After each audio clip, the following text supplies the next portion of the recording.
Hey guys, Big Dan Bates popping in for another quick tip.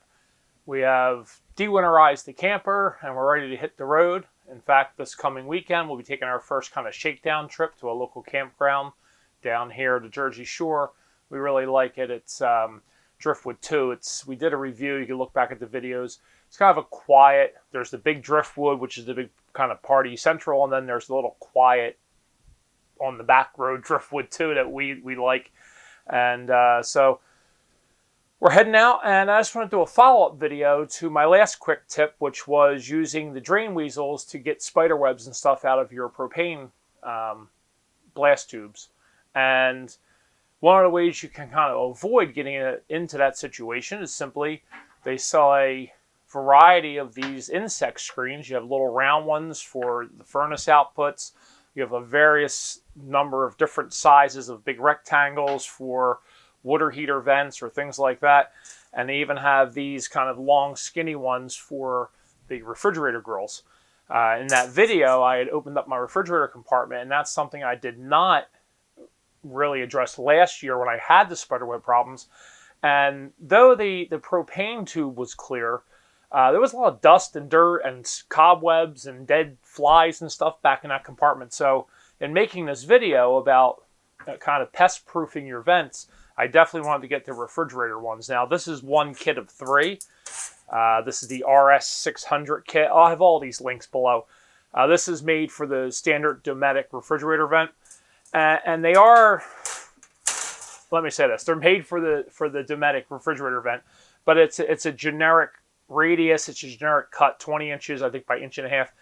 And we do have 2, so you would need 2 kits of these. I already have 1 installed, and no matter how I kind of oriented it, and I even looked on YouTube at what other people have done, and everybody kind of stuck it in at a different angle. Some put the rounded end in, some put the flat end in first.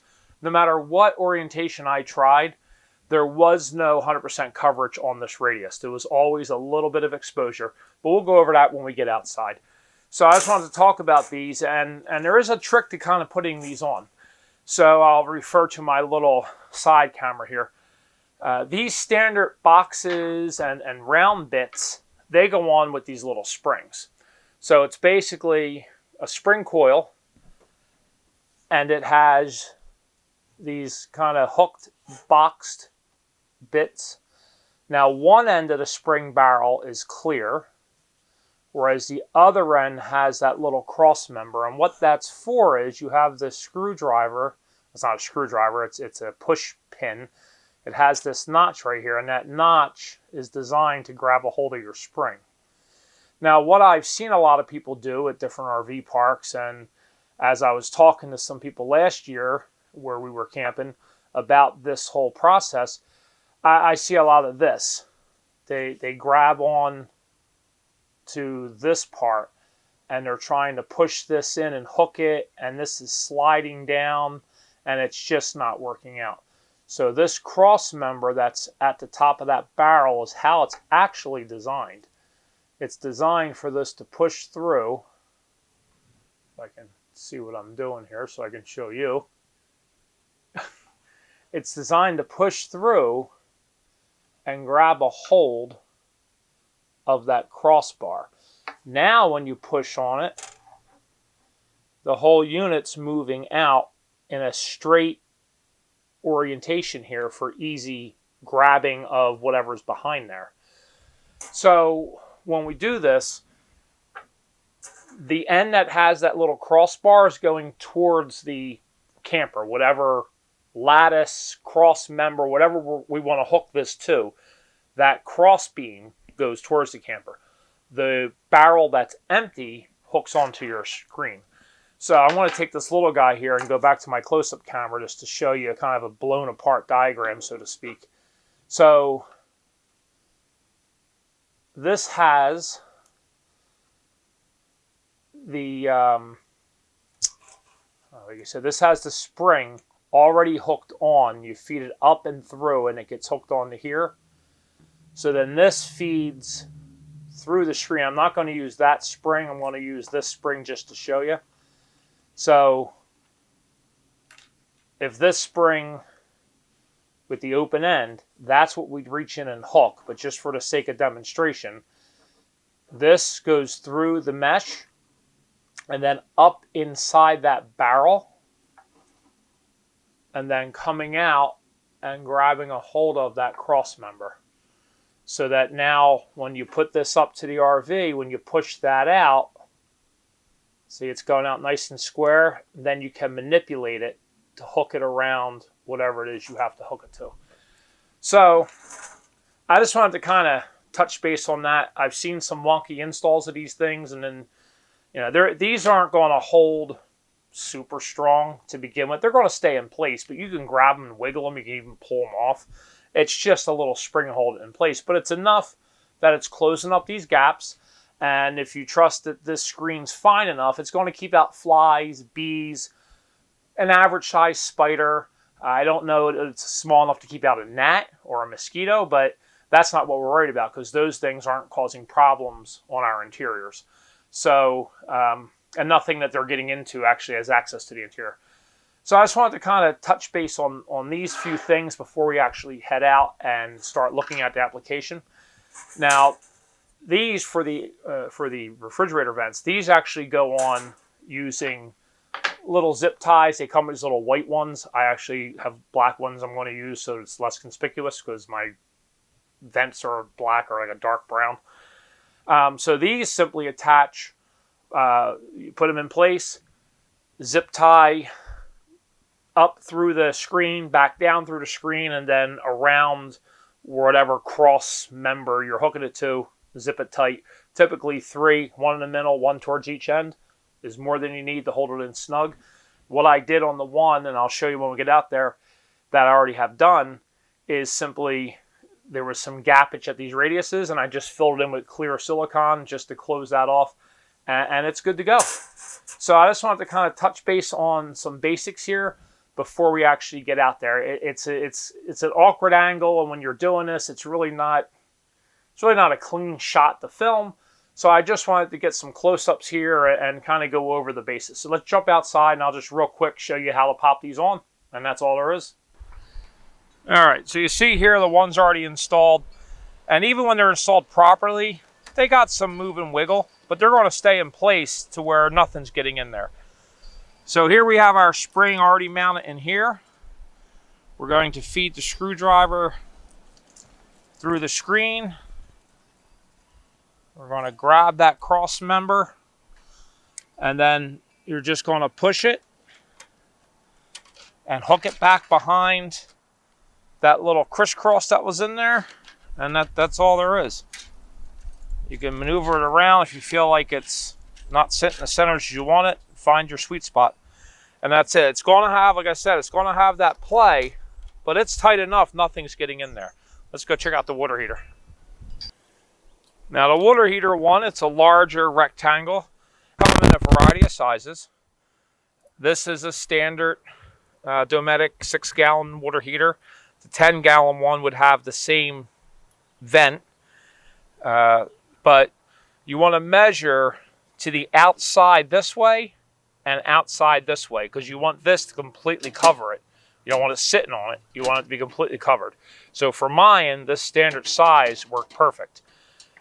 You have to measure yours and find out which one is best for you. Now I'm going to open up this water heater to show you. There's this thing here, this little cross support for our housing for the heat exchanger.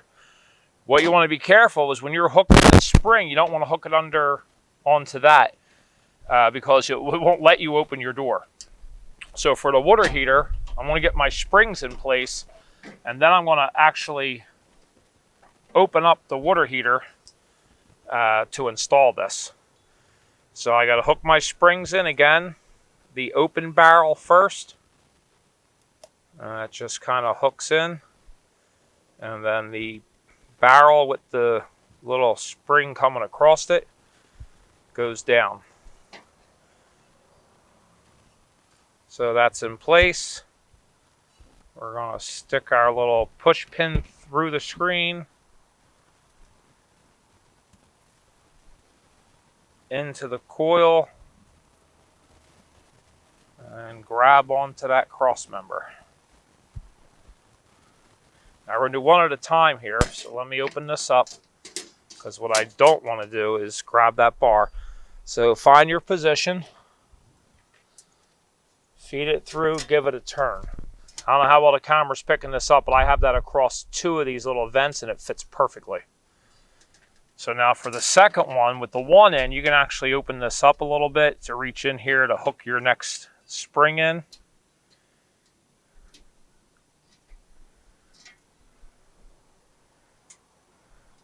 All right, feed through your tool. Went a little high with that one. Through the barrel. Grab that cross spring. And same thing. You're going to lift it up through, rotate it so it's hooked. In place.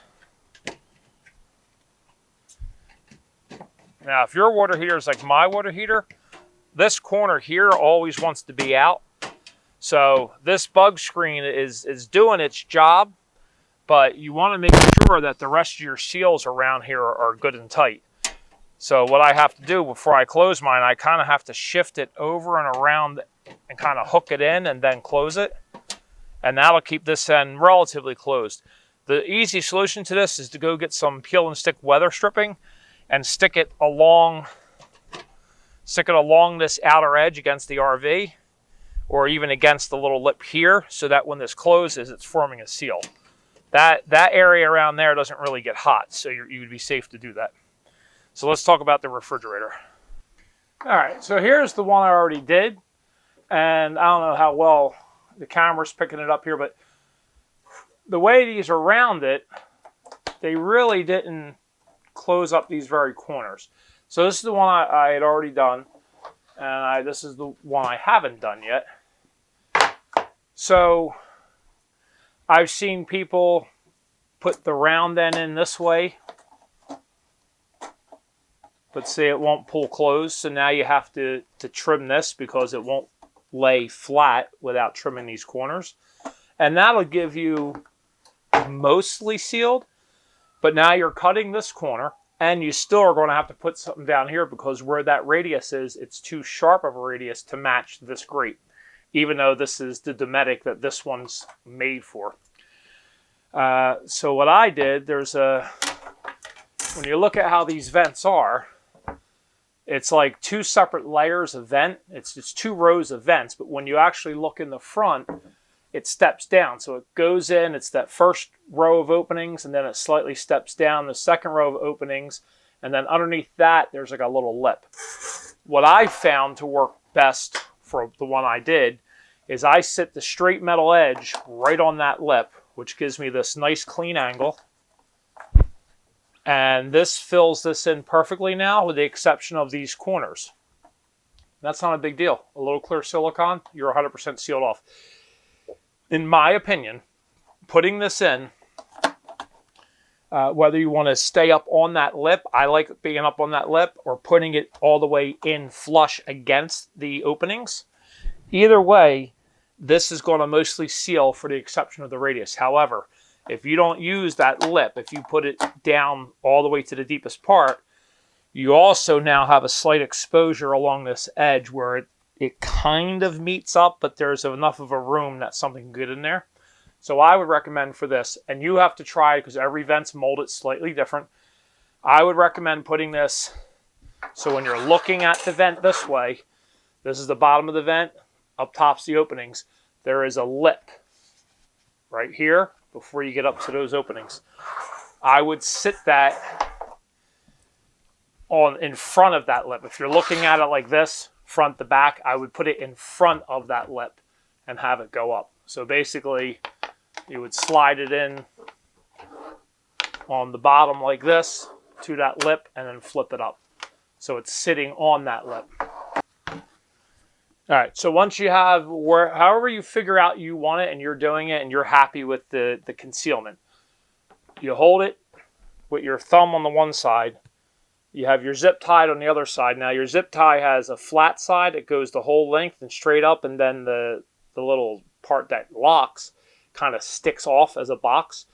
When you install a zip tie, you want to bend this around and bring it through the flat part not through the block. It can only go through and catch one direction. So we have this in place where we're relatively happy with it. I'm just going to hold it with my thumb, push it through roughly in the center. Just go right under the center bar here and just find a hole that's in the middle. Pull it through. Make sure your flat spot's facing the direction you need it to be. And then just go up a hole, feed it back through. And then when you pull that through, obviously you want it to be on the other side of this cross member so that as you zip it, it has something to grab onto. You're not missing nothing exciting with my big hands. It's just me trying to line this up with terrible eyesight. There you go. So once you get it locked in, just zip your zip tie. And that's it. So that's held in place pretty well. Now you put one more on each side. Snip off your excess just for tidiness. It's not hurting anything being there, but it looks better and you feel better about your work when you tidy it up and it's all neat when you're done. And that's one of the things missing in our society today. You can list the thing a mile long what's wrong with our world, but it starts with lack of caring, lack of giving a crap. That's, I believe in my whole heart, that's the root of most of the problems in our society and the quality of the products that we put out. It's that compassion, that pride in your work and pride in your job just doesn't really exist anymore.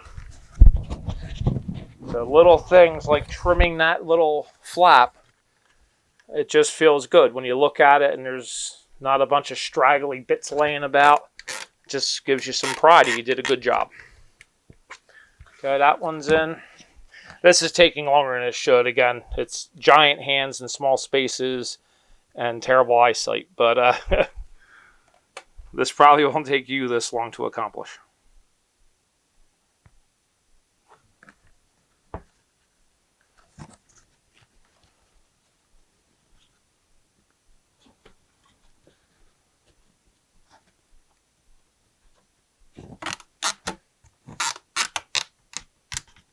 All right, give them all one last little wiggle. Be short or tight as they can be.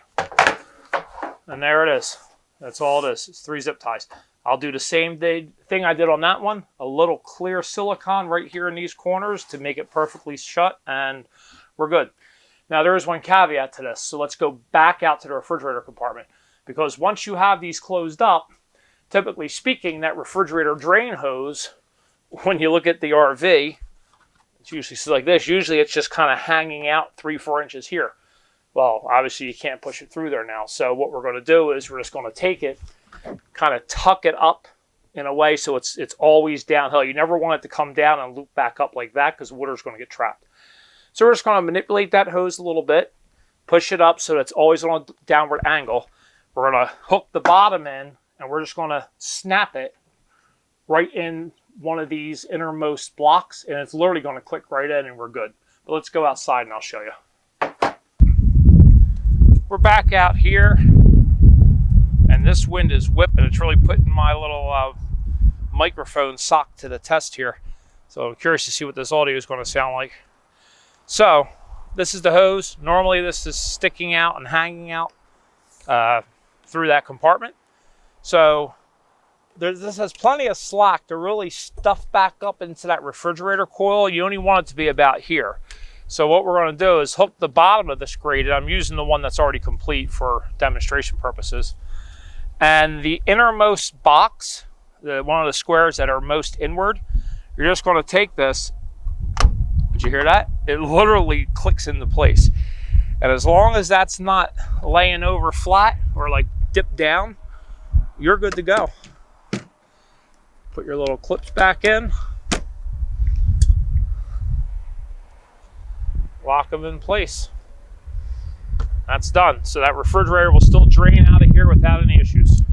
Well guys, that's going to be it for me today. I'm trying to make these videos more kind of in and out. These things will assist, especially for the issue of those spider webs, keeping those jumping spiders out of here, as long as your other areas are sealed as well. So look at that if you're doing this project. Check anywhere else where this seals, that everything else is shut up. Same thing for this. These little areas, I want to put some caulk in, like I said. we'll be good to go. So I hope this is informative. I know these seem pretty easy, no brainers out of the box, but there are little things, like I said, the orientation of that spring, not hooking it square, but just having the tip of it hooked. All those little things are going to affect the stability of these mounts. And that's it. Have a great day, and I look forward to the new season.